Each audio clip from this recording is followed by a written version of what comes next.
আমার নাম প্রিয়া। এবং আপনার প্রশ্নগুলো ছিল খুবই বুদ্ধিমত্তার প্রশ্ন। হ্যাঁ, অবশ্যই।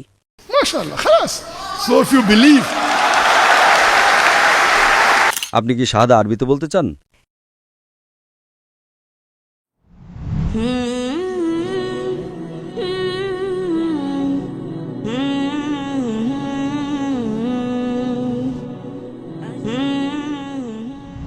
আমি আপনাকে ধন্যবাদ জানাতে চাই। আপনি আমার চোখ খুলে দিয়েছেন। যে কোনো কিছু অন্ধভাবে অনুসরণ না করা কতটা গুরুত্বপূর্ণ সেটা আমি এখন বুঝতে পারছি। আপনার নাম কি বোন? আমার নাম প্রিয়া। প্রিয়া, ঠিক আছে বোন। প্রথমেই আমি আপনাকে ধন্যবাদ জানাতে চাই। আপনি আমাকে বুঝতে সাহায্য করেছেন যে কোনো বিশ্বাস বা ধর্ম অন্ধভাবে অনুসরণ করা ঠিক নয়। মাশাআল্লাহ। এখন আমি বুঝতে পারছি কোনো বিশ্বাস সম্পর্কে প্রশ্ন করা কতটা জরুরি। কি অন্ধভাবে অনুসরণ করা উচিত আর কি করা উচিত নয় সেটা জানা দরকার। তাই আমার প্রশ্ন হল, কেন নবী মুহাম্মদ সাল্লাল্লাহু আলাইহি ওয়াসাল্লামই কেবল শেষ নবী ছিলেন এবং কেন পথ প্রদর্শনের জন্য আর কেউ আসেননি এই পাপপূর্ণ পৃথিবীতে? বোন খুব ভালো একটি প্রশ্ন করেছেন। কেন নবী মোহাম্মদ সাল্লাল্লাহু আলাইহি সাল্লাম শেষ ও চূড়ান্ত রাসূল ছিলেন, কেন তারপরে আর কোনো রাসূল আসবেন না? এটি খুব ভালো একটি প্রশ্ন। মানুষ আমাকে আরও জিজ্ঞেস করে যে কেন নবী মুহাম্মদকে প্রথমে পাঠানো হয়নি এবং কোরআন প্রথমে নাজিল করা হয়নি, তাহলে সমস্যা হতো না। উভয় প্রশ্নই যুক্তিসঙ্গত, উভয়ই যুক্তিসঙ্গত। যেমন আমার ছেলে বলে যে আমি ডাক্তার হতে চাই, কেন আপনি আমাকে সরাসরি মেডিকেল কলেজে ভর্তি করান না? আমি বললাম, না বাবা, প্রথমে তোমাকে যেতে হবে আমার ছেলে নার্সারিতে, জুনিয়র কেজিতে, প্রথম শ্রেণীতে, দ্বিতীয় শ্রেণীতে, ধাপে ধাপে। সুতরাং আল্লাহ সুবহানাহু ওয়া তাআলা আমাদের স্রষ্টা, তিনি মানুষকে সবচেয়ে ভালো জানেন। তিনি জানেন চূড়ান্ত বার্তা কি। তিনি জানেন যে মানুষ শেষ ও চূড়ান্ত বার্তা গ্রহণ করার জন্য এখনও প্রস্তুত হয়নি। তাই পূর্ববর্তী সমস্ত ওহী যা এসেছিল, যদি আপনি নার্সারিতে যান, আপনি ABCD পড়েন এবং তারপর আপনি এগিয়ে যেতে থাকেন, তারপর গণিত 1 2 3 4, 2 + 2 = 4, তারপর আপনি অন্যান্য বিষয়ে পড়েন, গুণ, ভাগ, এবং আপনি বিকশিত হতে থাকেন। একইভাবে আল্লাহ সুবহানাহু ওয়া তাআলা জানতেন যে যখন মানুষ ছিল, প্রথমে তিনি তাদের বিকাশের উপর নির্ভর করে সহজ বার্তা দিয়েছিলেন এবং আল্লাহ মনে করেছিলেন 1400 বছর আগে সঠিক সময় ছিল যে এখন মানুষ বিকশিত হয়েছে কোরআন আত্মস্থ করার জন্য। কিন্তু কোরআনের সৌন্দর্য হলো আল্লাহ জানতেন যে মানুষ আরও বিকশিত হবে, কিন্তু নিম্নতম প্রয়োজনীয়তা ছিল কোরআন গ্রহণের 1400 বছর আগে। মানুষ সহস্র সহস্র এবং লক্ষ লক্ষ বছর ধরে আছে, আল্লাহ আলম আমরা জানি না। তাহলে আল্লাহ কি করলেন? আল্লাহ শেষ ও চূড়ান্ত বার্তা কোরআন এবং নাজিল করলেন শেষ ও চূড়ান্ত রাসূল সাল্লাল্লাহু আলাইহি সাল্লামকে। কারণ যখন শেষ বার্তা আসে তার একটা সময়কাল থাকে, এবং যখন শেষ রাসূল আসেন তিনি চূড়ান্ত রাসূল। সুতরাং আল্লাহ সুবহানাহু ওয়া তাআলা যখন তিনি শেষ ও চূড়ান্ত বার্তা নাজিল করলেন, আল্লাহ কোরআনে বলেন সূরা মায়েদা অধ্যায় নম্বর 5 আয়াত নম্বর 3, আজ আমি তোমাদের জন্য তোমাদের ধর্ম পূর্ণ করলাম এবং তোমাদের জন্য ইসলাম মনোনীত করলাম এবং তোমাদের প্রতি আমার অনুগ্রহ সম্পূর্ণ করলাম। আল্লাহ মানুষকে বলছেন এই দিনে, এটি ছিল কোরআনের শেষ আয়াত যা নাজিল হয়েছিল, আমি তোমাদের জন্য আমার ধর্ম পূর্ণ করেছি এবং তোমাদের জন্য ইসলাম মনোনীত করেছি। এখন আল্লাহ ধর্ম পূর্ণ করার পর নতুন কিছু যোগ করা যাবে না, কিছু বাদ দেওয়া যাবে না। যদি কিছু যোগ করা হয় তার মানে আগেরটি সম্পূর্ণ ছিল না। ঠিক আল্লাহ 5টি 10টি আঙুল দিয়েছেন, যদি আপনি একাদশটি যোগ করেন তবে এটি সম্পূর্ণ নয়। তাই আল্লাহ দিন পূর্ণ করেছেন এবং শেষ ও চূড়ান্ত ওহী কোরআন, শেষ ও চূড়ান্ত রাসূল মুহাম্মদ সাল্লাল্লাহু আলাইহি ওয়াসাল্লামের মাধ্যমে। এটা কোথায় উল্লেখ করা হয়েছে? যেমন আমি আমার বক্তব্যে বলেছি সূরা আহজাব অধ্যায় নম্বর 33 আয়াত নম্বর 40-এ, মা কানা মুহাম্মাদুন আবা আহাদিম মির রিজালিকুম ওয়ালাকি রাসূলুল্লাহ ওয়া খাতামুন নবিয়্যিন ওয়া কানা আল্লাহু বিকুল্লি শাইইন আলিমা। যে নবী মুহাম্মদ সাল্লাল্লাহু আলাইহি সাল্লাম তোমাদের কোনো পুরুষের পিতা নন, তবে তিনি আল্লাহর রাসূল এবং নবীদের মোহর। এখন যখন আল্লাহ শেষ ও চূড়ান্ত বার্তা নাজিল করলেন, মানুষ বিকশিত হতে থাকে এবং আমরা কোরআন আরও ভালোভাবে বুঝি। বিজ্ঞান উন্নত হয়েছে, আমরা এখন যেভাবে কোরআন বুঝি, আমরা কোরআনের কিছুটা ভালো বুঝি কারণ বিজ্ঞান উন্নত হয়েছে, কিন্তু বার্তা একই। এখন যেহেতু বার্তা পরিবর্তন হবে না, তাই আমাদের কোনো রাসূলের প্রয়োজন নেই। তাহলে আল্লাহ কি করেন? আল্লাহ মুসলিমদের বলেন, মুসলিম উম্মাকে বলেন যে এখন তোমাদের দায়িত্ব যে বার্তা পৌঁছে দেওয়া। এবং আমি আমার আলোচনায় বলেছি, আল্লাহ সূরা ইমরান অধ্যায় নম্বর 3 আয়াত 110 বলেন, তোমরা সর্বোত্তম জাতি, মানুষের কল্যাণের জন্য আবির্ভূত হয়েছ। সুতরাং যেহেতু আর কোনো রাসূল আসবেন না, কারণ যদি কোনো রাসূল আসেন তাহলে একটি বার্তা থাকতে হবে। সুতরাং ওলামারা, দায়ীরা, যাদের অগাধ জ্ঞান আছে, এবং দায়ীরা যারা বার্তা পৌঁছে দেন, তারাই মশাল বাহক। তারা বার্তা পৌঁছে দেন মানুষকে বোঝানোর জন্য। তাই আমাদের দায়িত্ব বিশ্বের বিভিন্ন প্রান্তে যাওয়া এবং সমগ্র মানবজাতির কাছে বার্তা পৌঁছে দেওয়া। তাই কেউ বলতে পারবে না যে বার্তা আমাদের কাছে পৌঁছায়নি। এখন একবার চূড়ান্ত বার্তা সেখানে থাকলে আল্লাহ একটা সময়কাল দেন। আমরা জানি না পৃথিবী কবে শেষ হবে, তার একটা সময়কাল আছে। আমরা জানি না, আল্লাহ জানেন। কবে পৃথিবী শেষ হবে কেবল আল্লাহই জানেন। কিন্তু পৃথিবী ধ্বংসের কিছু আলামত আছে। হাদিসে ছোট আলামত এবং বড় আলামত আছে। ছোট আলামতের মধ্যে আমার ফেসবুক পেজে আমি 87টি ছোট আলামত এবং 10টি বড় আলামত দিয়েছি। ছোট আলামতের মধ্যে প্রথম আলামতগুলোর মধ্যে একটি হলো পৃথিবী ধ্বংসের। ছোট আলামত হলো শেষ ও চূড়ান্ত রাসূল নবী মুহাম্মদ সাল্লাল্লাহু আলাইহি ওয়াসাল্লামের আগমন। এটি একটি ছোট আলামত যে এখন পৃথিবী শেষ হতে যাচ্ছে। কিন্তু কত সময় লাগবে আল্লাহু আলাম। 100 বছর, 200 বছর, 1000 বছর, 10,000 বছর, আমরা জানি না। সুতরাং এটি ছিল প্রথম ছোট আলামত, শেষ ও চূড়ান্ত রাসূলের আগমন। পৃথিবী ধ্বংসের প্রথম কয়েকটি আলামত, প্রাথমিক আলামত হলো মুহাম্মদ সাল্লাল্লাহু আলাইহি ওয়াসাল্লামের আগমন। তারপর আরও অনেক আলামত আছে, আপনারা আমার ফেসবুকে যেতে পারেন। তারপর বড় আলামতগুলো শুরু হবে। সুতরাং আল্লাহ নতুন কোনো রাসূল পাঠাননি, কারণ কোরআন হলো শেষ ও চূড়ান্ত বার্তা। নতুন কোনো বার্তা নেই, নতুন কোনো রাসূল নেই। কিন্তু আল্লাহ নিশ্চিত করেছেন যে তিনি মুসলিম উম্মাকে বলেছেন যে আমাদের অন্যদের কাছে বার্তা পৌঁছে দিতে হবে। এবং তিনি বলেছেন যে মুসলমানের জন্য সবচেয়ে ভালো পেশা হলো একজন দায়ীর, যা আমি আমার আলোচনায় টাচ করেছি। নবী মুহাম্মদ সাল্লাল্লাহু আলাইহি ওয়াসাল্লাম ছিলেন শেষ রাসূল, এবং আমি আমার আলোচনায় বলেছি যেহেতু তিনি ছিলেন শেষ রাসূল, তিনি ছিলেন রাহমাতুল লিল আলামিন। যদি না হতেন তাহলে তিনি কেবল আরববর্ষের রহমত হতেন। ঠিক, যদি আরেকজন রাসূল আসতেন তাহলে হয়তো তিনি কেবল একদল মানুষের জন্য হতেন, সম্ভবত আরববর্ষের জন্য। মনে করেন কোরআন হয়তো 100 বছর, 1000 বছর, 2000 বছরের জন্য, আমরা জানি না। সুতরাং যেহেতু আল্লাহ বলেছেন এটি শেষ ও চূড়ান্ত ওহী এবং নবী মুহাম্মদ সাল্লাল্লাহু আলাইহি ওয়াসাল্লাম শেষ ও চূড়ান্ত রাসূল, তাই এটি সমগ্র মানবজাতির জন্য। এই কারণে নবীর মর্যাদা অনেক উঁচুতে। যেহেতু তার মর্যাদা উঁচুতে এবং বার্তাটি উঁচুতে, আপনি রূপান্তরটা আরও দ্রুত দেখতে পাচ্ছেন। আজ পৃথিবীতে মানব জনসংখ্যার 25%-রও বেশি মুসলমান।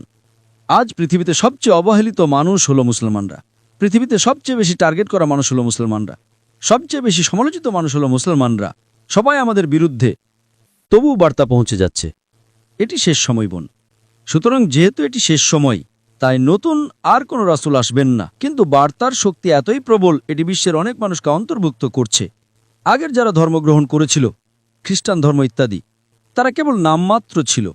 আজ পৃথিবীতে যখন মানুষ খ্রিস্টান বলে, তারা খ্রিস্ট ধর্ম পালন করে না। যেসব মানুষ ধর্ম পালন করে, ব্যবহারিকভাবে কোনো ধর্ম পালন করে, 1 নম্বরে আছে ইসলাম। সুতরাং বোন, মূল উত্তর হল যেহেতু বার্তাটি শেষ, তাই রাসূলকেও শেষ হতে হবে। কিন্তু বার্তাটি এতই শক্তিশালী এবং রাসূল এতই প্রেমময়, এতই শক্তিশালী, এতই সার্বজনীন, যেটি বিশ্বকে পরিবর্তন করছে। আশা করি প্রশ্নের উত্তর পেয়েছেন বোন।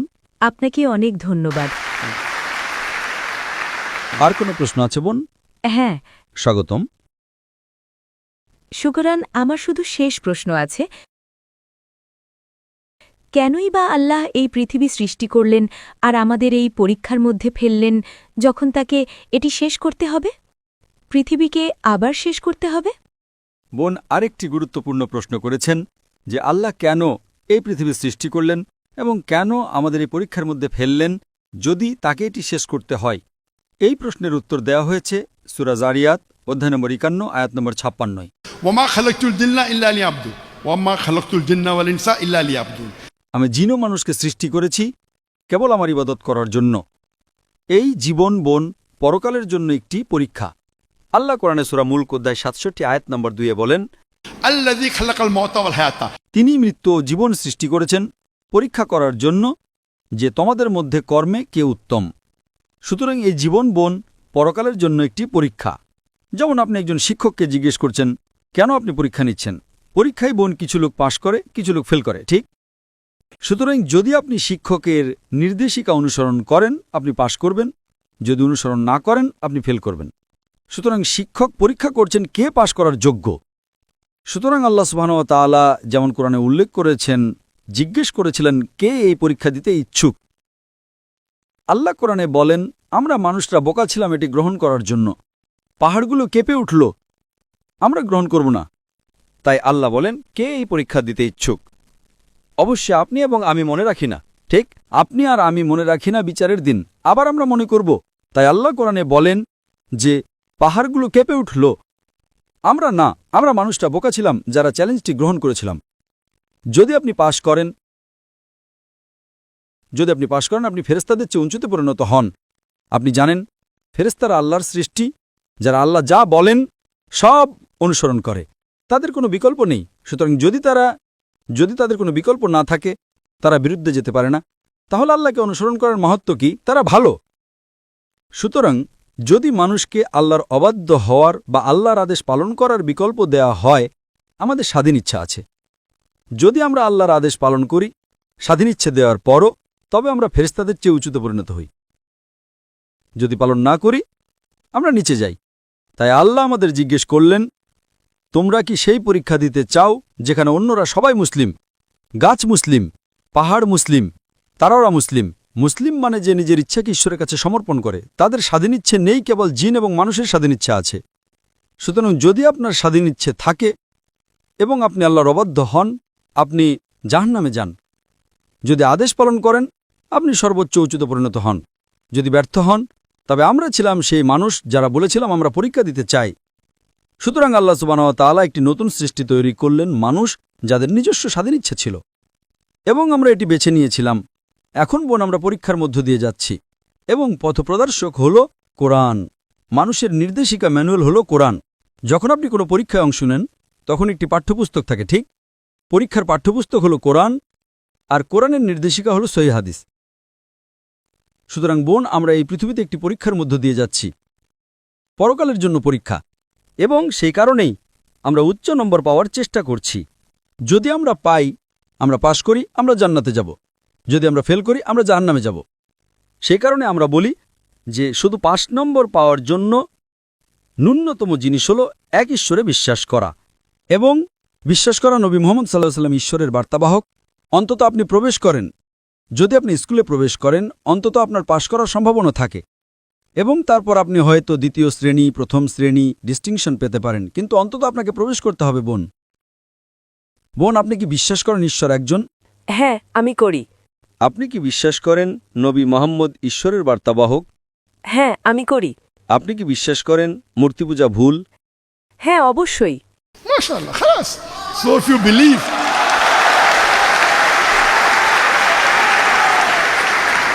সুতরাং যদি আপনি বিশ্বাস করেন যে ঈশ্বর একজন, এবং আপনি বিশ্বাস করেন মূর্তি পূজা ভুল, এবং আপনি বিশ্বাস করেন যে নবী মুহাম্মদ সাল্লাল্লাহু আলাইহি সাল্লাম আল্লাহর রাসূল, তবে আমার মতে আপনি একজন মুসলিম। বোন আপনি কি শাহাদা বলতে চান? আপনি কি শাহাদা আরবিতে বলতে চান? এগুলো আনন্দের অশ্রু বোন। আপনি কি শাহাদা আরবিতে বলতে চান? Yes. yes? MashaAllah. Takbir.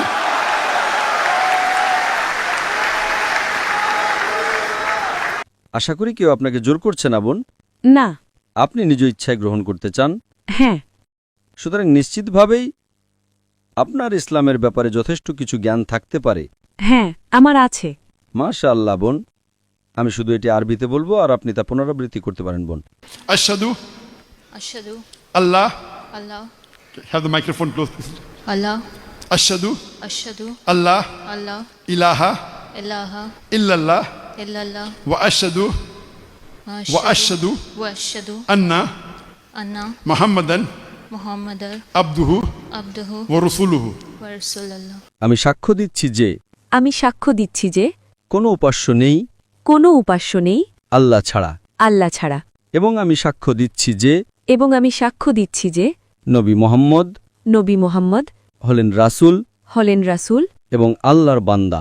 এবং আল্লাহর বান্দা। तकबीर तकबीर तकबीर মাশা আল্লাহ বোন, আল্লাহ সুবহানাহু ওয়া তাআলা আপনাকে জান্নাতুল ফিরদৌস দান করুন এবং সত্যি আপনি একটা বাহাদুরি পদক্ষেপ নিয়েছেন এবং আল্লাহ সুবহানাহু ওয়া তাআলা আপনাকে আরও হেদায়েত দান করুন এবং তিনি আপনাকে সাহায্য করুন, কারণ আমি বুঝতে পারছি মাশাআল্লাহ যে আপনি ইতিমধ্যে অনেক জ্ঞান অর্জন করেছেন এবং আপনার প্রশ্নগুলো ছিল খুবই বুদ্ধিমত্তার প্রশ্ন এবং মাশাআল্লাহ আল্লাহ সুবহানাহু ওয়া তাআলা আপনাকে দিনের আরও বেশি জ্ঞান দান করুন। তিনি আপনার পিতামাতা, আপনার পরিবারের সদস্য এবং আপনার বন্ধুদের সঠিক পথ দেখাতে সাহায্য করুন বোন। জাযাকাল্লাহ খায়ের বোন। আপনাকে ধন্যবাদ। माशाल्लाह